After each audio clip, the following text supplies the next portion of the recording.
ఇన్ని సినిమాలు చేసి గిన్నిస్ బుక్ ఆఫ్ వరల్డ్ రికార్డులో బ్రహ్మానందం నేమ్ నమోదు చేసుకున్నాడంటే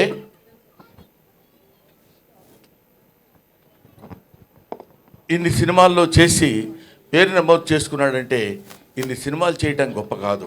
ఇన్ని సినిమాలు నిర్మించినటువంటి నిర్మాతలు, దర్శకులు ఉన్నటువంటి తెలుగు కళామతలి యొక్క గొప్పతనం.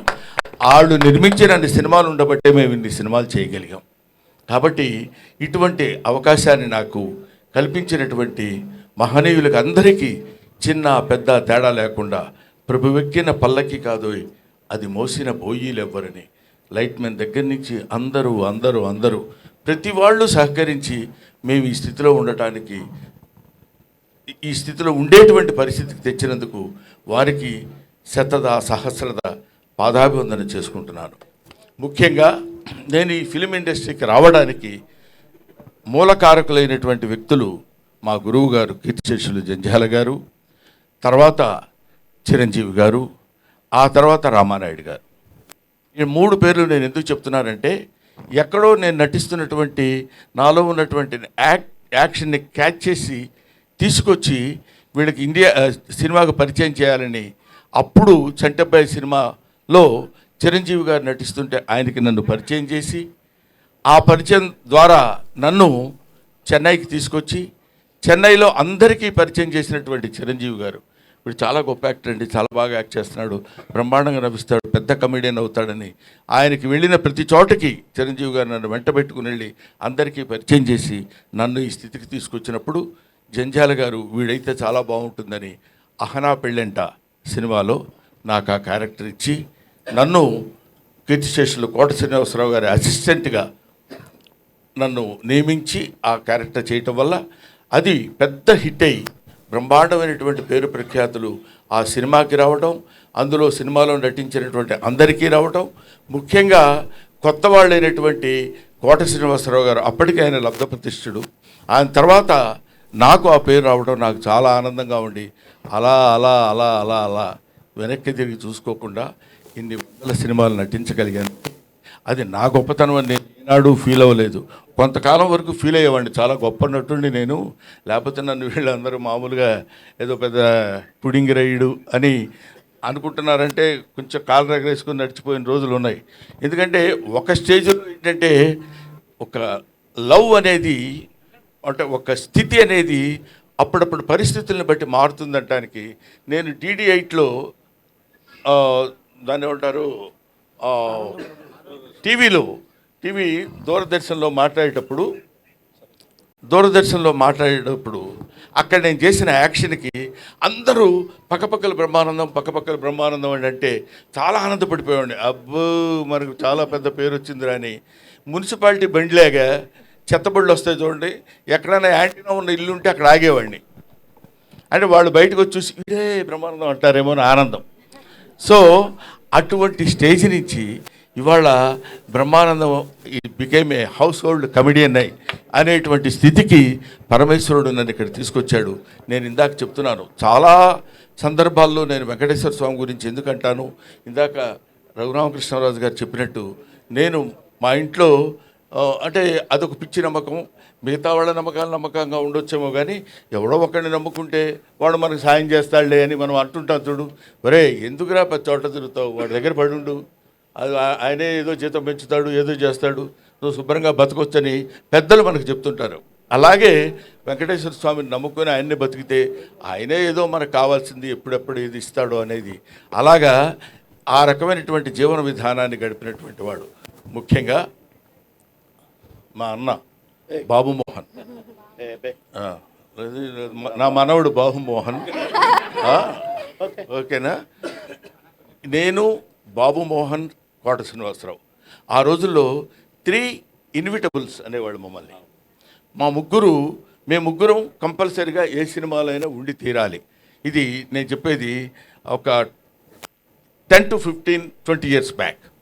ప్రతి సినిమాలో కోట శ్రీనివాసరావు, బ్రహ్మానందం అండ్ బాబు మోహన్ ఉండాలి.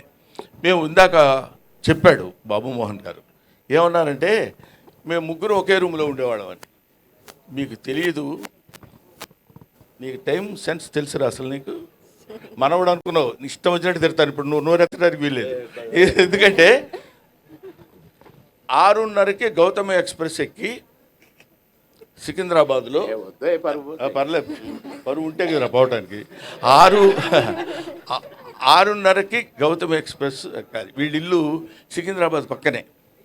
కరెక్ట్గా 6:31కి ఒక వ్యక్తి ఒక బ్యాగ్ వాడి చేతిలో పట్టుకొని పరిగెత్తుకుంటూ వచ్చేవాడు కంపార్ట్మెంట్ దగ్గర.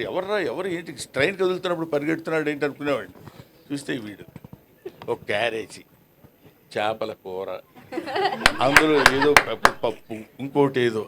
అన్న నీకోసం చేపల కూర తెచ్చినానే. ఎవరికి తెచ్చాడు? వాళ్ళు ఎక్కకపోతే ఏంటి పరిస్థితి అని ఎక్కి శుభ్రంగా తిని పడుకునేవాడు. పడుకుని ఒక అర్ధరాత్రి పూట అని ఏంటా ఏమైందంటే చలిగా ఉంది బావా, చలిగా ఉంది. ఏంటి చలిగా ఎందుకుందిరా అంటే, అప్పుడు ఒక ముద్ద తగ్గించుకొని తింగితే ఆ చలి ఉండదు, పాడు ఉండదు.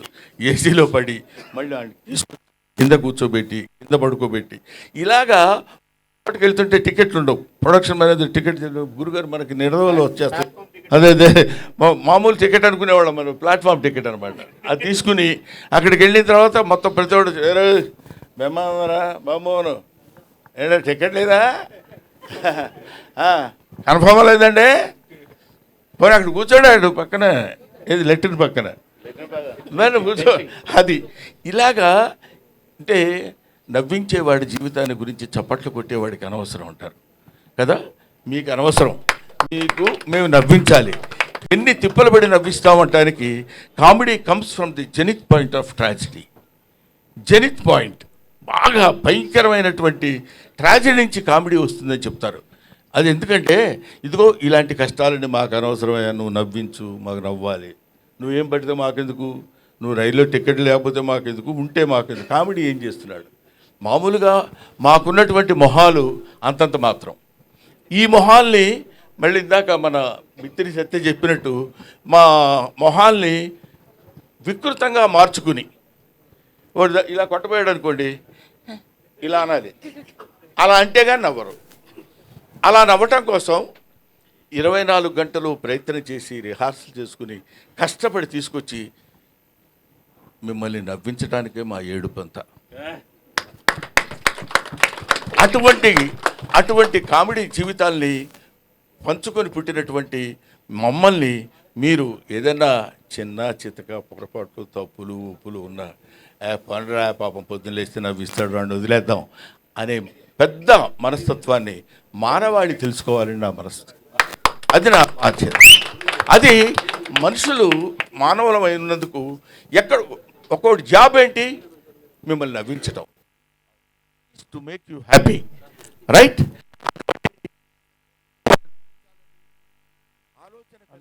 వ్యక్తులకి మీరు కమెడియన్ని చీప్గా చూడొద్దు. అభిమానించండి, ఆదరించండి, ఆరాధించండి, అల్లరి మాత్రం చేయొద్దు. This is my personal request. అవునమ్మా, 40 సంవత్సరాల సుదీర్ఘమైన చరిత్రలో ఎంతోమంది ఎన్నో రకాలైనటువంటి, ఇప్పుడు మా జనరేషన్ వాళ్ళు తెలుసుకోవాల్సినటువంటి విషయం ఏంటంటే, మా జనరేషన్ అంటే ఇప్పుడు మేమున్న వాళ్ళకి, if you allow others you will become first man, if you don't allow others you will become last man అంటాడు. మన తర్వాత వచ్చే వాళ్ళకి అలా దారి ఇవ్వాలి, వెళ్ళండి అని. లేదు నేనే ఉంటాను, తలకి రంగేసుకుంటాను, జుట్టు ఇలా తిప్పుతాను, చాలా ఎంగా కనపడతాను అంటే కుదరదు. మనం చెయ్యగలగాలి. వయస్సు ఒకటి ఉంటుంది. కాబట్టి అటువంటి పరిస్థితుల్లో మనం మన యొక్క స్థితిగతుల్ని, మన యొక్క ఏజ్ని, మన యొక్క విషయాన్ని అంతా మనం జాగ్రత్తగా మనల్ని మనం పరిశీలించుకుని ఆత్మవిమర్శ చేసుకోగలిగినప్పుడు 10 కాలాల పాటు హాయిగా ప్రశాంతంగా నువ్వు ఉంటావు, 10 మందిని ఉంచగలుగుతావు. అందువల్ల ఇవి మనం తెలుసుకోవాల్సినటువంటి, జీవితంలో తెలుసుకోవాల్సినటువంటి నగ్న సత్యాలు, నిజాలు. అందుకనే మనకి ఇది నేరము తప్తలోహమున నిలిచి అనామకమై నశించు, ఆ నేరమే ముత్యమట్లు భాషించు, నడినీదళ సంక్షితమై అంటాడు. నీటి చుక్క తప్తలోహమున నిలిచి బాగా కాలుతున్నటువంటి నీళ్ళ పెనం మీద వేస్తే చుయ్యమని అది దానికి నామరూపాలు లేకుండా వెళ్ళిపోతుంది. అదే నీటి ముక్క, అదే నీటి చుక్క తామర ఆకు మీద పడినప్పుడు ముత్యంలా అనిపిస్తుంది. అబ్బా ఇది ముత్యమా అనే భావన మనకు కలుగుతుంది. అలాగే దేవుడి గుళ్ళోకి వెళ్ళి రూపాయి బిళ్ళ దేవుడు గుళ్ళో వేస్తే అది పోతుంది. ఆ రూపాయి బిళ్ళ బయటికి తీసుకొచ్చి ఎవరికన్నా ఇస్తే ముష్టవు. కాబట్టి దానికి ఉన్నటువంటి విలువ దానికి ఉంటుంది. దాన్ని ఉపయోగించేటువంటి విధానం మాత్రం మనకి కనిపిస్తూ ఉంటుంది. కాబట్టి మహనీయులందరికీ ఇంతమంది ఇంత ఓపికగా కూర్చుని, ఆ తర్వాత ముఖ్యంగా వీళ్ళ పేరు చెప్పబోతే బాగుండదు, అందరూ మెడల పైకి చూస్తున్నారు, సీను ఇటు పేరం గ్రూప్ వాళ్ళు.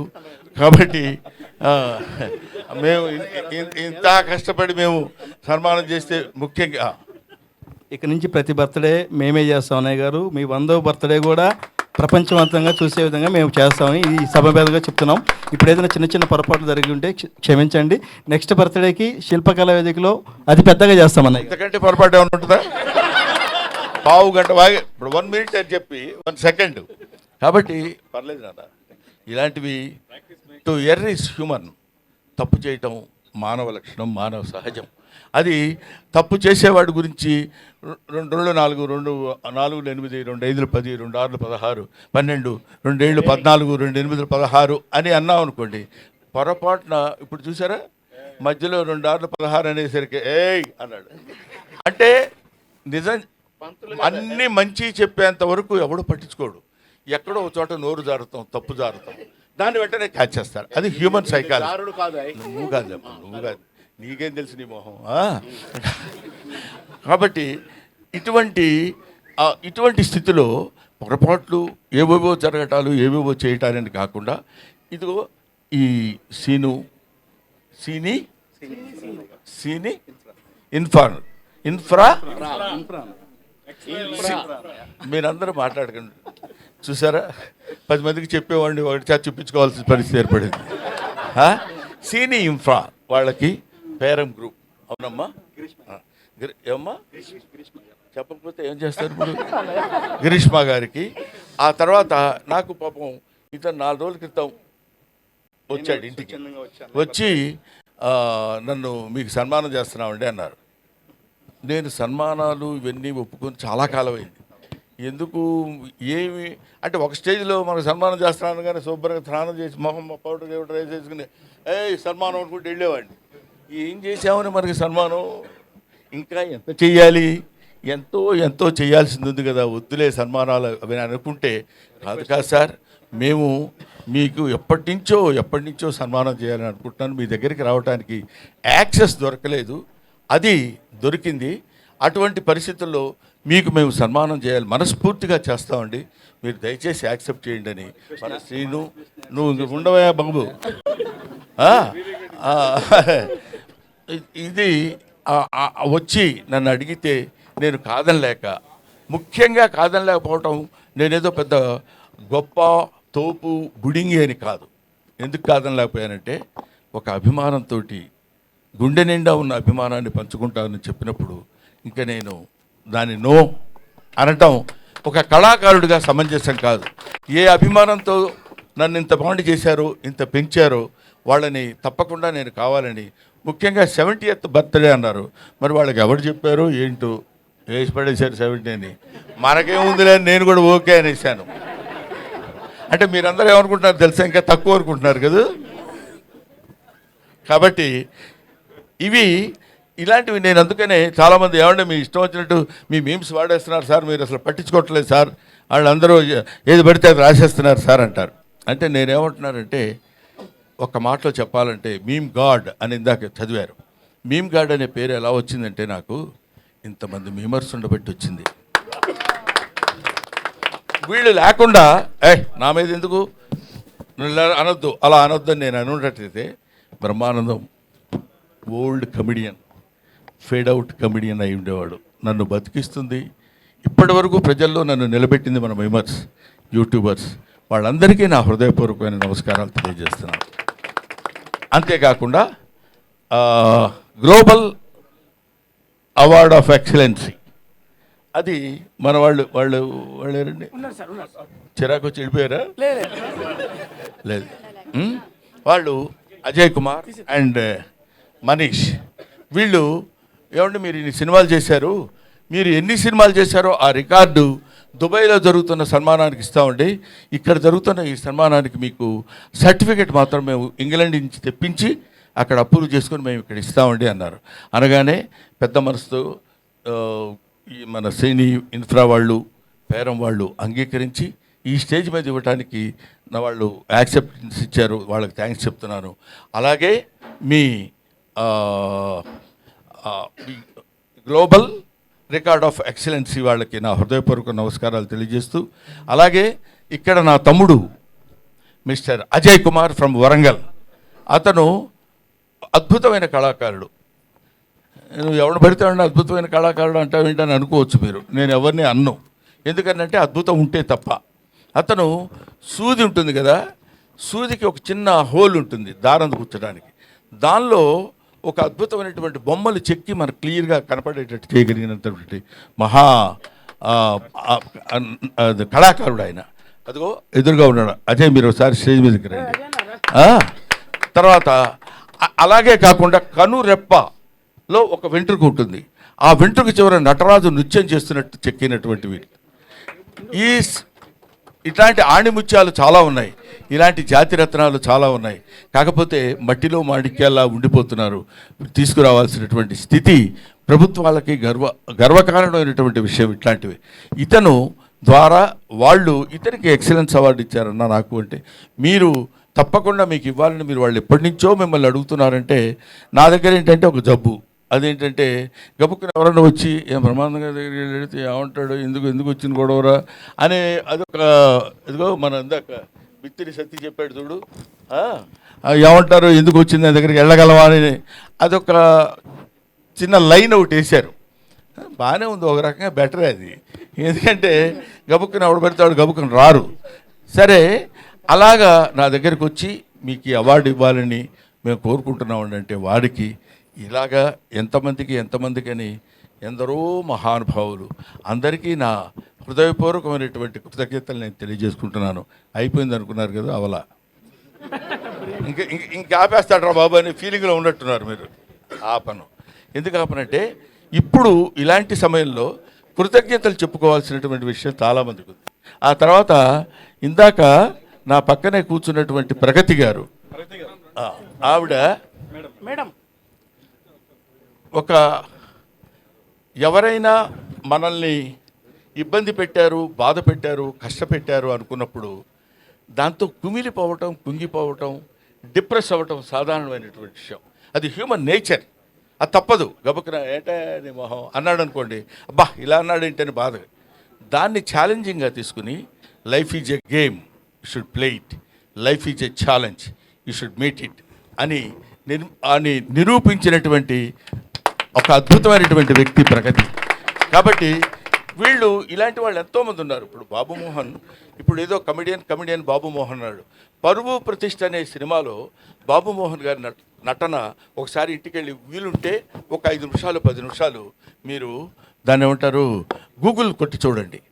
ఎర్రగూడ అనే సినిమాలో నేను తను ఇద్దరం కలిసి, తను కాటికాపరిగా నేను బ్రాహ్మణుడిగా ఇద్దరం కలిసి గొప్ప స్నేహితుల కింద నటించినటువంటి అద్భుతమైనటువంటి నటన చేసినటువంటి మహానటుడు అతను. అలా కనిపిస్తుంటాడు, కానీ అలా ఏదో సినిమాల్లోకి లేదా రాజకీయాల్లోకి వెళ్ళిన తర్వాత ఆయనలో వచ్చినటువంటి మార్పులు బోర్డని ఉండొచ్చేమో, కానీ నటుడిగా ఒక అద్భుతమైనటువంటి స్థితి ప్రజ్ఞత కలిగినటువంటి వాడు. ఎందుకంటే మామూలుగా ఇప్పుడు మనం చెప్పుకోవచ్చు, కోట శ్రీనివాసరావు పక్కన నిలబడి అతనితో జోడీగా, కోట శ్రీనివాసరావు అంటే వాడు అపర నటరాజు, అటువంటి వాడి పక్కన నిలబడి ఇదిగో బాబుమోహన్ గారు ఉంటేనే బాగుంటుందిరా కోటగాడి యాక్షన్ అని అనిపించుకోగలిగినటువంటి ఇలాంటి వాళ్ళు ఒక ధర్మవరపు సుబ్రహ్మణ్యం, ఒక ఎంఎస్ నారాయణ, ఒక వేణుమాధవ్, ఆ తర్వాత ఒక ఎవరు మన సునీల్ ఉన్నాడు రా, ఏవిఎస్, ఏదో వచ్చిన పేరు చెప్పేస్తామండి. వీళ్ళందరూ కీర్తిశేషులు రచ్చ రవి అంటే ఎలా బాగుంటుంది కదా.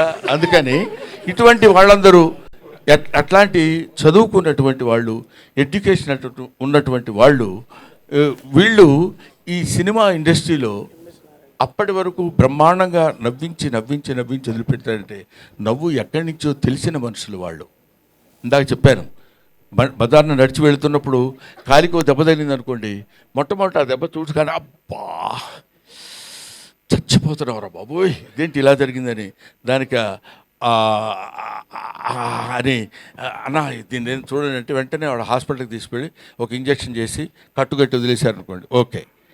రెండోసారి తగిలింది అనుకోండి, అబ్బా మళ్ళీ అక్కడే తగిలిందిరా బాబు అని అనుకుంటాం, ఇంకా ఎక్కువ బాధపడతాం, ఇంకా 2 ఇంజక్షన్లు ఎక్కువ చేయించుకుంటాం.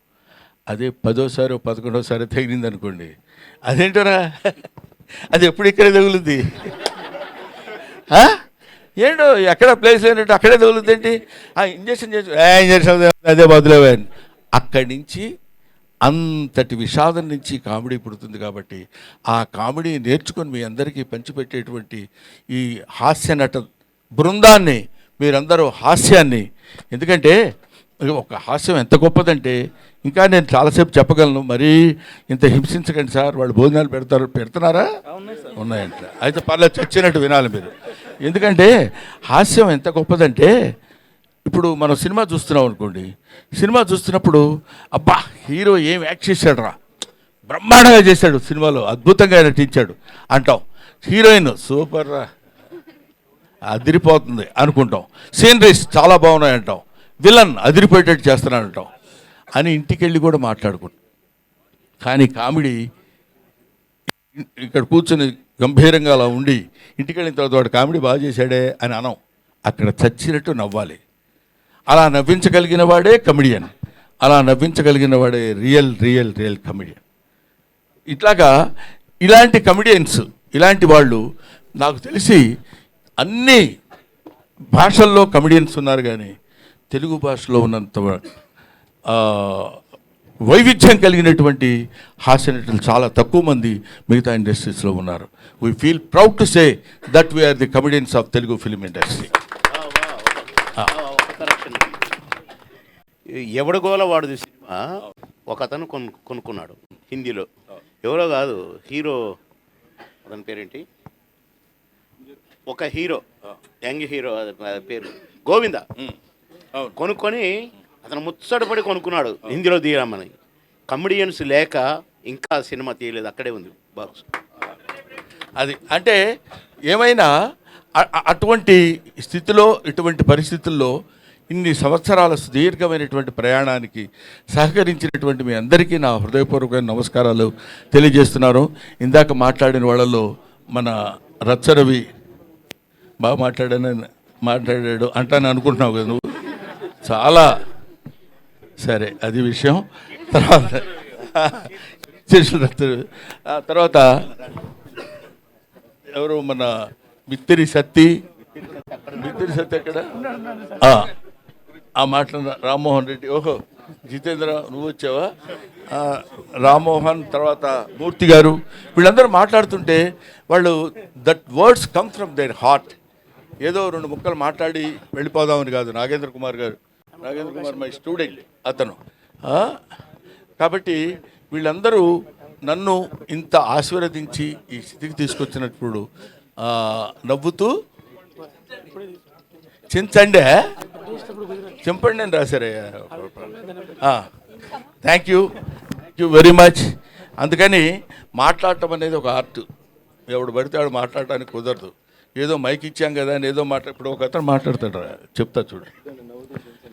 సోదరి మండలారా,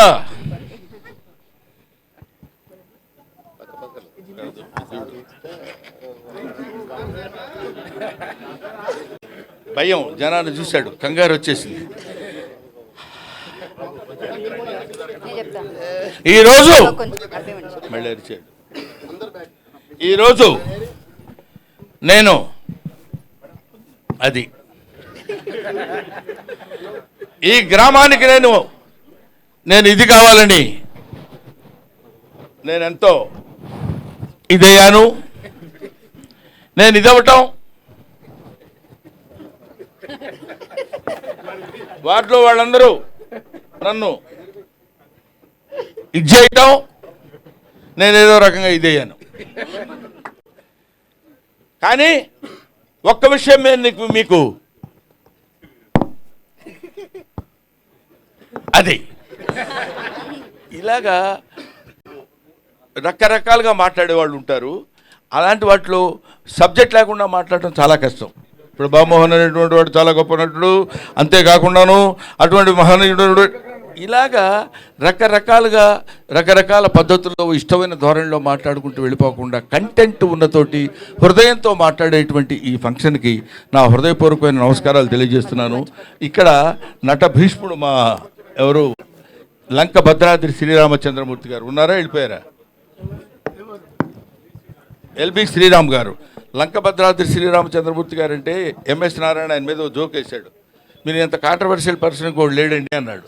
అదేంటి కాంట్రవర్సీ, నేను కాంట్రవర్సీ ఏంటి సార్ అన్నాడు ఆయన. అంటే అప్పుడు ఆయన చెప్పాడు, మీ ఇంటి పేరు లంక, నీ పేరు శ్రీరామచంద్రమూర్తి, ఇంతకంటే కాంట్రవర్సీ ఏం కావాలండి అన్నాడు. Thank you very much.